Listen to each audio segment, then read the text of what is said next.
ചർച്ച എപ്പോഴും തന്നെ ആയിരിക്കണം. അപ്പൊ മറുകൂട്ടക്കാർ പറയാ അള്ളാനെ പറയാനുള്ളൂ.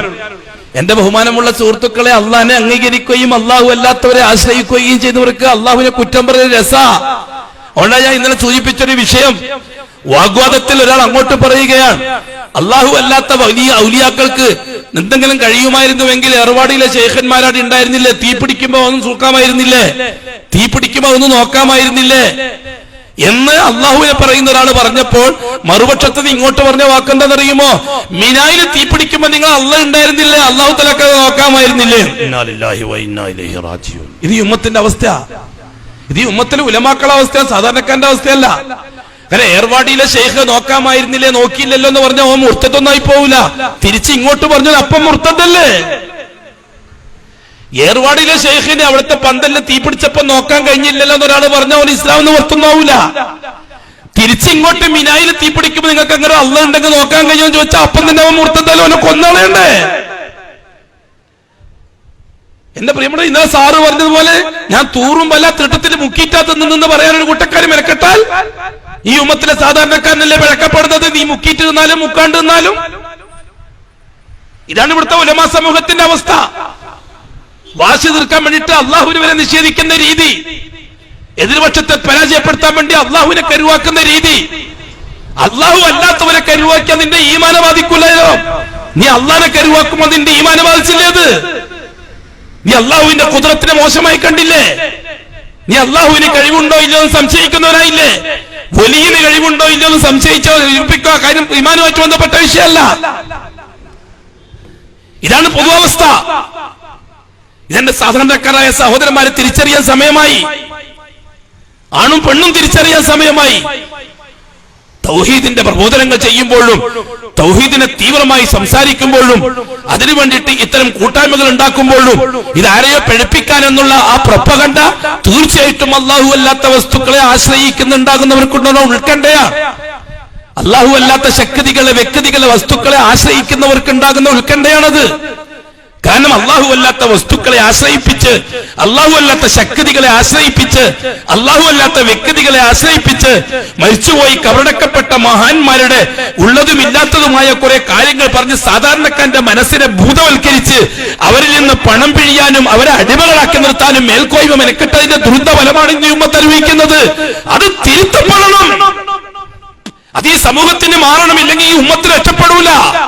ലോകാടിസ്ഥാനത്തിൽ ഉമ്മത്തിനെ ശുദ്ധീകരണം നടത്താൻ അള്ളാഹു തീരുമാനിക്കുന്നത് നമ്മൾ കാരണക്കാരാകാൻ പറ്റൂല. നമ്മളൊക്കെ ജീവിച്ചിരിക്കുക അങ്ങനെ ഒരു സംവിധാനം ഉണ്ടാകാൻ പാടില്ല.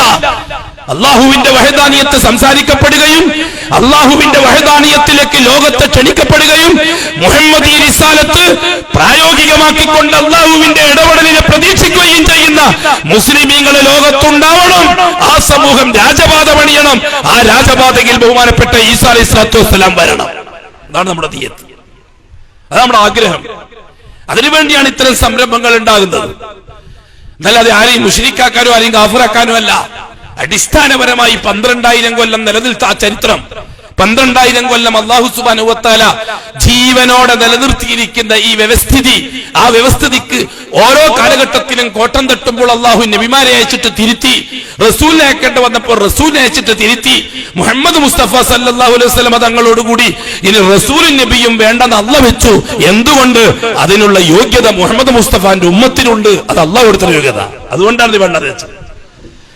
ഇനി റസൂലും നബിയും വേണ്ടതെന്ന് തീരുമാനിക്കാൻ കാരണം നുബുവത്തിന്റെയും റിസാലത്തിന്റെയും നെഹ്ജനുസരിച്ച് ലോകത്ത് തൗഹീദ് പറയാൻ മുഹമ്മദിന്റെ ഉമ്മത്ത് തയ്യാറാണ്. അതിന് യോഗ്യതയുണ്ട്. സല്ലല്ലാഹു അലൈഹി വസല്ലം കുൻതും ഖൈറ ഉമ്മത്തിൻ ഉഖ്രിജത് ലിന്നാസ്. നമ്മളെ പറ്റി പറഞ്ഞത്, നമ്മളെ പറ്റി അല്ലാഹു പറഞ്ഞത് കുൻതും ഖൈറ ഉമ്മത്തിൻ ഉഖ്രിജത് ലിന്നാസ്. മുഹമ്മദ് മുസ്തഫ തങ്ങളുടെ ഉമ്മത്തിന്റെ പത്രാസാണ്. അതുകൊണ്ട് തന്നെയാണ് സുഹൃത്തുക്കളെ ഇന്ന് സമൂഹത്തിന്റെ അള്ളാഹുവിനെ മനസ്സിലായി തുടങ്ങി, അള്ളാഹുവിന്റെ വഹദാനിയത്ത് മനസ്സിലായി തുടങ്ങി, അള്ളാഹുവിന്റെ ഖുദ്റത്തുകൾ മനസ്സിലായി തുടങ്ങി, മുഹമ്മദ് മുസ്തഫ സല്ലല്ലാഹു അലൈഹി വസല്ലം തങ്ങളുടെ റിസാലത്തിന്റെ പ്രസക്തി മനസ്സിലായി തുടങ്ങി, ആഖിറത്തിലേക്കുള്ള യാത്രയെ പറ്റി മനസ്സിലായി തുടങ്ങി. ആ യാത്ര ദീർഘമുള്ള യാത്രയാണ്. ആ യാത്രക്ക് ആവശ്യമുള്ള വിഭവങ്ങൾ നമ്മുടെ കയ്യിൽ വളരെ കുറവാണ്. ഏറ്റവും വലിയ വിഭവം സംരക്ഷിക്കപ്പെട്ട ഈമാനാണ്. ആഖിറത്തേക്കുള്ള യാത്ര ദൂരം കുറയുന്നതും യാത്ര ചെയ്ത് അവിടെ എത്തിക്കഴിഞ്ഞാൽ അവിടുത്തെ ബുദ്ധിമുട്ടുകൾ ചുരുങ്ങി കിട്ടുന്നതും സംരക്ഷിക്കപ്പെട്ട ഈമാൻ കൊണ്ട് മാത്രമാണ്. ഈ വേദനിച്ചറിവ് സമൂഹത്തിൽ ഉണ്ടായി തുടങ്ങി. അതിന്റെ വ്യക്തമായ തെളിവാണ് സുഹൃത്തുക്കളെ ഈ ആൾക്കാർ ഇങ്ങനെ കൂടുന്നത്. അള്ളാഹുവിനെ അറിയാൻ, അള്ളാഹുവിന്റെ റസൂലിനെ അറിയാൻ, ആഖിറത്തിലേക്കുള്ള യാത്രയുടെ ദൂരം ചുരുക്കി കിട്ടാൻ, ആ യാത്രക്ക് ആവശ്യമായ ഭാരം കുറച്ചു കിട്ടാൻ, ആ യാത്രക്ക് ആവശ്യമായ ഭക്ഷണങ്ങളും സാധന സാമഗ്രികളും ഒരുമിച്ച് കൂട്ടി എളുപ്പമായി കിട്ടാൻ, ഇതാണ് നമ്മുടെ ലക്ഷ്യം. ഇതായിരിക്കണം നമ്മുടെ ലക്ഷ്യം. ബഹുമാനപ്പെട്ട നൂഹ് നബി അലൈഹി സ്വലാത്തു വസ്സലാമിനെ പറ്റി അല്ലാഹു തആല പറഞ്ഞ എന്താണ് ഖുർആൻ ശരീഫിലൂടെ? നൂഹ് നബി അലൈഹി സ്വലാത്തു വസ്സലാം അവർ താമസിച്ചത് 950 കൊല്ലം, 1000 കൊല്ലം. എന്നിട്ട് പറഞ്ഞു ഇല്ല 50 ആമ, 50 ഒഴിവ്. അപ്പൊ 950 കൊല്ലം അല്ലാഹു പറഞ്ഞു. ഖുർആനിന്റെ നസ്. എന്തായിരുന്നു 950 കൊല്ലം നൂഹ് നബി അലൈഹി സ്വലാത്തു വസ്സലാം ചെയ്തത്? അല്ലാഹുവിനോട് കാർഗുസാരി പറഞ്ഞില്ലേ നൂഹ് നബി? നൂഹ് നബി അലൈഹി സ്വലാത്തു വസ്സലാം 950 കൊല്ലം ചെയ്ത ജോലിയെ പറ്റി പറഞ്ഞില്ലേ? റബ്ബി ഇന്നി ദഅഉതു ഖൗമി ലൈലൻ വനഹാറ. അല്ലാഹ്, രാവും പകലും ഒരുപോലെ ഞാൻ എന്റെ ജനങ്ങളെ നിന്നിലേക്ക് ക്ഷണിച്ചു, നിന്റെ വഹദാനിയത്തിലേക്ക്. ആരെയാ ക്ഷണിക്കുന്നത്? ആരെയാ ക്ഷണിക്കുന്നത്? ഹിന്ദുക്കളെയാണോ? ക്രിസ്ത്യാനികളെയാണോ? ജൂതന്മാരെയാണോ? മജൂസികളെയാണോ? കമ്മ്യൂണിസ്റ്റുകളെയാണോ? ആദം നബിന്റെ സന്താന പരമ്പരകളിൽപ്പെട്ട മുവഹിദുകളായ മുസ്ലിമീങ്ങളിൽ നിന്ന് അള്ളാഹുവിനെ അംഗീകരിച്ച് മരിച്ചുപോയവരെ ആശ്രയിക്കാൻ തയ്യാറായ സമൂഹത്തെ തിരുത്തിയിട്ട് നേരെ ചൊവ്വ കൊണ്ടുവരാനുള്ള ക്ഷണമല്ലേ ആയിരുന്നില്ല അത്? ചരിത്രം മനസ്സിലാക്കി തരുന്ന വിഷയം അങ്ങനെയല്ലേ? അങ്ങനെയല്ലേ പരിശുദ്ധ ഖുർആൻ മനസ്സിലാക്കി തരുന്നത്? രാവും പകലും ഒരുപോലെ മെനക്കെട്ട് കൊടുത്തവനെ ഞാൻ വ്യക്തിപരമായിട്ട് ഞാൻ കണ്ടു. സമൂഹത്തെ ആൾക്കാരെ വിളിച്ചു കൂട്ടിയിട്ട് പരസ്യമായിട്ടും ഞാൻ പറഞ്ഞു നോക്കി. വ്യക്തിപരമായിട്ട് ഞാൻ ആൾക്കാരെ പോയി കണ്ടു പറഞ്ഞു നോക്കി. രഹസ്യമായിട്ടും ഞാൻ പറഞ്ഞു നോക്കി. പരസ്യമായിട്ടും ഞാൻ പറഞ്ഞു നോക്കി. അല്ലാഹ് അവരുടെ വാക്ക് കേട്ടില്ലെന്ന് മാത്രമല്ല, ഞാൻ അവരുടെ നിന്നെ പറ്റി പറയാൻ പോകുമ്പോൾ അവര് വിരല് ചെവിയിലിട്ടിട്ട് ഞാൻ പറഞ്ഞ വാക്കുകൾ കേൾക്കാതിരിക്കുകയാ. അതേപോലെ തന്നെ അവര് അവരുടെ തട്ടം കൊണ്ട് മുഖം മറക്കുകയാണ്. മുഖവും തലയും മുഴുവനും ഒരുക്കാൻ എന്നെ കാണാതിരിക്കാൻ. ഇന്നും നടന്നുകൊണ്ടിരിക്കുന്ന സംഭവം തന്നെയല്ലേ സുഹൃത്തുക്കളെ, സഹോദരന്മാരെ? അള്ളാഹുവിന്റെ വഹദാനിയത്തിനെ പറ്റിയുള്ള സംസാരങ്ങൾ നടക്കുന്നു വെക്കുമ്പോൾ പള്ളിയിൽ നിന്ന് ജമാഅത്തിന്റെ ഓർഡർ വന്നില്ലേ? ഖത്തീബുമാര് ഓർഡർ ചെയ്തില്ലേ? ഇന്ന സ്ഥലത്തിന് പ്രസംഗക്കാരും കേൾക്കാൻ പോകാൻ പാടില്ല, അഥവാ വഴിക്കൂടെ നടന്നു പോകുന്നുണ്ടെങ്കിൽ വിരല് ചെവിയിലിട്ടിട്ട് പോയിക്കൊള്ളുന്നു. മംഗലാപുരത്തിനടുത്തൊരു സ്ഥലത്ത് പോയി അവിടെ നസീഹത്ത് ചെയ്തുകൊണ്ടിരിക്കുന്ന സമയത്ത് കുറെ മുത്തല്ലിമികൾ റോട്ടിലൂടെ നടന്നു പോവുകയായിരുന്നു, വിരല് കയ്യിലിട്ടിട്ട് ചെവിയിലിട്ടിട്ട്. ഇതേപോലെ 12 ഏതാണ്ട് നൂഹ് നബി അലൈഹി സ്വലാത്തു വസ്സലാമിന്റെ കാലഘട്ടത്തിൽ നടന്ന സംഭവം അല്ലാഹ് ഖുർആനിൽ പറഞ്ഞത് നേരിട്ട് കണ്ണുകൊണ്ട് കാണുകയല്ലേ സുഹൃത്തുക്കളെ, സഹോദരന്മാരെ? ഒരേ മുത്തല്ലിം പയ്യന്മാരെ കൂടെ പള്ളിയിലേക്ക് കടന്നു പോകണ്ട്. ഉസ്താദ് പറഞ്ഞു കൊടുത്താൽ അത്ര കേട്ടുപോകരുത്, കേട്ടാ നരകം ഉണ്ടായി പോകും. അള്ളാഹിനെ പറ്റി കേട്ടുപോയ നരകത്തിലേക്ക് ഓരോ മുത്തല്ലിമികൾ പാവങ്ങൾ വിരലും ചെവിയിലിട്ടിട്ട് ഇങ്ങനെ നടന്നു പോവുക റോട്ടിലൂടെ. ഈ കഴിഞ്ഞ മാസം എന്നാലും ഉണ്ടല്ലോ ചരിത്രത്തിൽ ഇത്രമാത്രം പിന്തുണ. ഇന്നലെ നടന്ന പോലെ തോന്നുന്നു. കൊല്ലം എത്രയായി? ആയിരക്കണക്കിന് കൊല്ലമായില്ലേ? ഏതാണ്ട് 9500 കൊല്ലത്തോളമായി. നൂഹ് നബി അലൈഹി സ്വലാത്തു 9000 കൊല്ലത്തോളമായി നൂഹ് നബിന്റെ കാലഘട്ടം കഴിഞ്ഞിട്ട് 2000-ലേക്ക്. 9000 കൊല്ലം മുമ്പ് നടന്ന സംഭവം ഇന്നലെ കണ്ടതുപോലെ തോന്നി ആ പിള്ളേർ വിരലിച്ചിട്ട് പോകുന്ന കാണുമ്പോ. പള്ളിന്റെ കത്തീവ് പറയുന്നത് അതൊന്നും കേൾക്കാൻ പോകാൻ പാടില്ല, ആണുങ്ങളോടും പെണ്ണുങ്ങളോടും അതൊന്നും കേൾക്കാൻ പോകാൻ പാടില്ല. അള്ളാഹുവിനെ പറ്റി പറയാം. അള്ളാഹ് മാത്രം എന്ന് പറയുന്ന കൂട്ടരാണത്. നമ്മൾ അള്ളാഹ് മാത്രം എന്ന് പറയുന്ന കൂട്ടരല്ല, അള്ളാഹത്തെ മറ്റു പലരുണ്ടെന്ന് പറഞ്ഞ കൂട്ടരാണ്. അപ്പൊ സാധാരണക്കാരൻ ചോദിക്കും, അള്ളാഹ് മാത്രം എന്ന് പറയുന്നത് റസൂലുള്ളാഹി തങ്ങൾ സഫാമയിൽ വെച്ച് പറഞ്ഞതുപോലെ ആയിരിക്കൂലേ? അള്ളാഹിനൊക്കെ മറ്റുള്ളത് ഉണ്ട് എന്ന് പറഞ്ഞാൽ അത് അബൂജഹലും അബൂലഹബും എന്ന് പറഞ്ഞതുപോലെ ആയിരിക്കൂലേ? അപ്പൊ ഈ പ്രസംഗിക്കാൻ വന്നാൽ അള്ളാഹ് മാത്രമൊന്നും പറയുന്നു, പള്ളിയിൽ ഉസ്താദ് അള്ളാഹിനൊക്കെ മറ്റുള്ളവരൊന്നും പറയുന്നു. അപ്പൊ നമ്മളാരൊക്കെ കൂടെ ഉണ്ട്? സ്വാഭാവിക മനസ്സോട് ചിന്തിച്ചൂടെ? സാധാരണക്കാരൻ ചിന്തിക്കാൻ തുടങ്ങൂലേ? സാധാരണക്കാരൻ പൊട്ടന്മാരൊന്നുമല്ലല്ലോ, പണ്ടത്തെ മാതിരി അന്ധമായ അനുകരണക്കാരല്ലല്ലോ. ഇച്ചിരിയൊക്കെ കാര്യം മനസ്സിലായവരല്ലേ. ഇപ്പൊ ഇച്ചിരിയൊക്കെ വായിക്കാനും പറയാനൊക്കെ അറിഞ്ഞില്ലേ ഈ ഉമ്മത്ത്? ഈ ഉമ്മത്ത് പണ്ടത്തെ പോലെയാണോ ഇപ്പോ? ഈ ചെറുപ്പക്കാരൊക്കെ വളർന്നവരുടെ തലമുറ പണ്ടത്തെ പോലെയാണോ? കുറെയൊക്കെ കാര്യം മനസ്സിലാക്കാൻ തുടങ്ങിയില്ലേ? അങ്ങനെ 1984-5 കാലഘട്ടങ്ങളിലാണ് കുഞ്ചത്തൂർ വേദോരാൻ വേണ്ടി വന്നത്. പണ്ട് അയാൾ തന്നെയാണ് ഞാൻ. അന്നത്തെ ഒപ്പിയുണ്ട് ഇത് തലയിൽ കെട്ടണം, എത്ര വ്യത്യാസമുള്ളൂ. അന്ന് നല്ല ഫ്രഞ്ച് താടിയാണ്, ഇപ്പൊ നീളുള്ള താടിയാണ്, എത്ര വ്യത്യാസമുള്ളൂ. വലിയ അള്ളാഹുലേക്ക് വേറെ മാറ്റങ്ങളൊന്നുമില്ല. അന്ന് കുഞ്ചത്തൂരിന്ന് വേദ പറഞ്ഞുകൊണ്ടിരിക്കുന്ന സന്ദർഭത്തിന് ഇവിടുത്തെ പരിസരത്തുള്ള പള്ളിയിലെ മുസ്ലിംമാരൊക്കെ പറഞ്ഞത് ആ വേദാക്കാൻ പോണ്ട, വഹാബിയ വേദാക്കാൻ വന്നിരിക്കുന്നത് എന്ന് 20 കൊല്ലം മുമ്പേ. ഇപ്പോഴും പറയുന്ന വഹാബിയാണെന്ന്. ഏത് കാലത്താണ് അവർ? എന്നാൽ ഒരു കാര്യത്തിൽ വലിയ സന്തോഷം തോന്നി. അന്ന് കുഞ്ചത്തൂർ വേദോരാൻ വേണ്ടി വന്നപ്പോ ഒത്താശക്ക് വേണ്ടി നടന്ന കുറെ ആൾക്കാർ ഇപ്പൊ ഒത്താശക്ക് കാണുന്നുണ്ട്. അപ്പൊ അത് റാഹത്ത് ചെയ്തു, മനസ്സിൽ ഭയങ്കര റാഹത്ത്. അന്നുള്ള ആൾക്കാരൊക്കെ ഇന്ന് ഇവിടെ ഒത്താശ. അപ്പൊ ഞാനും മാറിയിട്ടില്ല, അവരും മാറിയിട്ടില്ല, ആ പഴി തന്നെ ഉണ്ട് എന്നർത്ഥം. അള്ളാഹു തആല ഇസ്തിഖാമത്ത് നസീബാക്കി തരട്ടെ. കാര്യം മനസ്സിലാക്കാൻ സമൂഹം തുടങ്ങിപ്പോയി. ഹദ്റത്ത് നൂഹ് നബി അലൈഹിസ്സലാത്തു വസ്സലാം അള്ളാഹുവിനോട് പറഞ്ഞു, പടച്ചവനെ, അവര് പറയുന്നത് നിങ്ങളെ ഇലാഹുകളെ ഒന്നും കൈവിട്ടു പോകരുത് കേട്ടോ. ലാ തദറുന്ന ബുദ്ധം വലാ സുവാ, നിങ്ങളെ ബുദ്ധിനെ കൈവിട്ടേക്കണ്ട കേട്ടോ, സുവായിനെ കൈവിട്ടേക്കണ്ട കേട്ടോ, നസബിനെ കൈവിട്ടേക്കണ്ട കേട്ടോ, അതേപോലെ തന്നെ യൗക്കനെ കൈവിട്ടേക്കണ്ട കേട്ടോ എന്നാണ് പടച്ചവനെ അവര് പറഞ്ഞത് ജനങ്ങളോട്. ഞാൻ പറയുന്ന വാക്ക് അവര് കേൾക്കാൻ തയ്യാറായില്ല. ഞാൻ നിന്നെ പറ്റി പറഞ്ഞു കൊടുക്കുമ്പോഴെല്ലാം അവരാ മരിച്ചുപോയവരെ പറ്റിയാണ് പറഞ്ഞു കൊടുക്കുന്നത്. പടച്ചവന് മതി അല്ലാഹുവേ, ഇനി എന്നെ കൊണ്ട് പറ്റുകയില്ല, ഇവരെ ഇനി ശരിയാവൂല, 1000 കൊല്ലം മെനക്കെട്ടിട്ട് ഇവര് നേരെയായിട്ടില്ല, ഇവര് മരിച്ചാളെ പിന്നാലെ തന്നെയാണ് പോയിക്കൊണ്ടിരിക്കുന്നത്, ജീവിച്ചിരിക്കുന്ന നിന്റെ പിന്നാലെ പോകാൻ ഇവര് തയ്യാറില്ല. ഏ അല്ലാഹ്, ലാ തദർ അലൽ കാഫിരീന ലാ തദർ അലൽ അർളി മിനൽ കാഫിരീന ദയ്യാറ. വേണ്ട പടച്ചവനെ, ഇവന്മാരെ ഇനി വേണ്ട. ഒരപേക്ഷ നൂഹ് നബി പൊറുതി കെട്ടപ്പോഴുള്ള അപേക്ഷ അല്ലേ, പീഡനങ്ങളും ത്യാഗങ്ങളും സഹിച്ചപ്പോഴുള്ള അപേക്ഷ, ഏറും മുള്ളും കണ്ടപ്പോൾ അപേക്ഷ.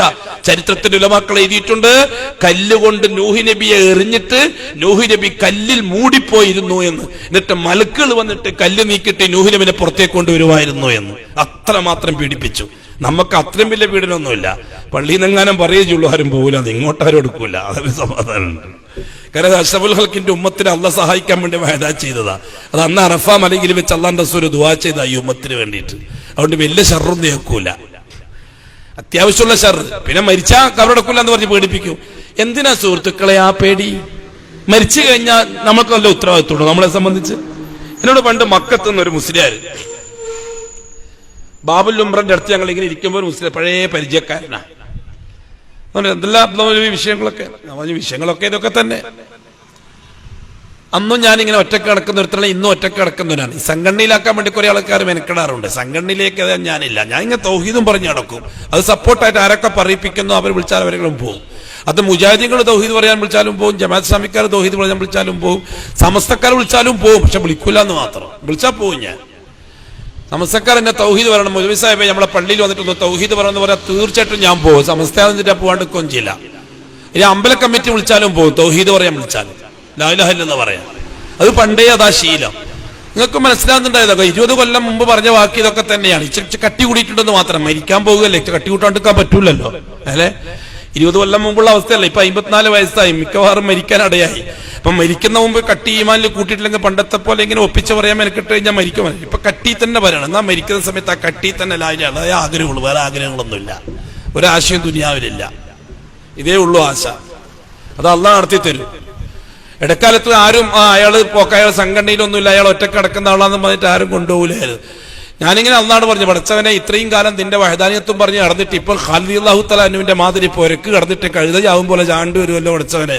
അപ്പൊ അല്ലാഹു തആല വേറൊരു വഴി തുറന്നു തന്നു. ആ വഴിയാണ് ഈ വഴി. അതല്ല അള്ളാഹ് ഇഷ്ടം, അള്ളാന്റെ തൗഫീഖ്. അള്ളാന്റെ വഹദാനിയത്ത് പറയാൻ അല്ലാഹു തആല അവസരം ഉണ്ടാക്കും. എന്താ ലക്ഷ്യം? ഇങ്ങനെ പറഞ്ഞുകൊണ്ടേയിരിക്കുക. മരിക്കുന്ന സമയത്തും അങ്ങനെ തന്നെ പറഞ്ഞുകൊണ്ട് മരിക്കുക. മൻ കാന ആഖിറു ഖൗലിഹി ലാ ഇലാഹ ഇല്ലല്ലാഹ് ദഖലൽ ജന്ന.